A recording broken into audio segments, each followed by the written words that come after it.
Terbongkarnya bisnis gelap Rektor Unila Lampung, patok tarif Rp350 juta penerimaan mahasiswa baru.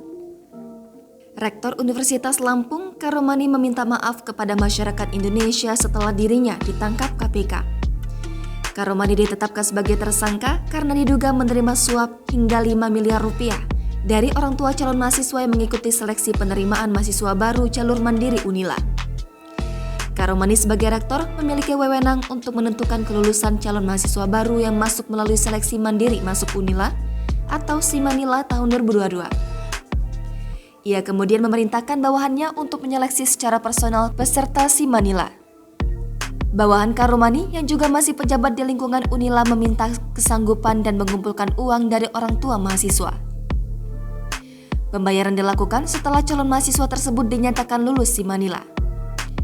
Wakil Ketua KPK, Nurul Gufron, dilansir dari Kompas.com pada Minggu 21 Agustus 2022 mengatakan, Karomani diduga mematok tarif mulai dari 100 juta hingga Rp350 juta.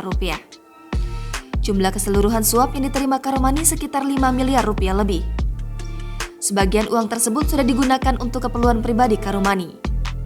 Sebagian uang lainnya telah dialihkan dalam bentuk emas batangan, tabungan deposito, dan juga masih tersimpan dalam bentuk uang tunai dengan total seluruhnya sekitar Rp4,4 miliar.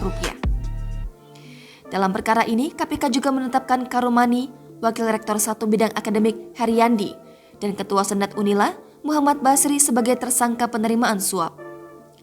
KPK juga menetapkan satu pihak dari keluarga mahasiswa bernama Andi Desviandi sebagai tersangka pemberi suap.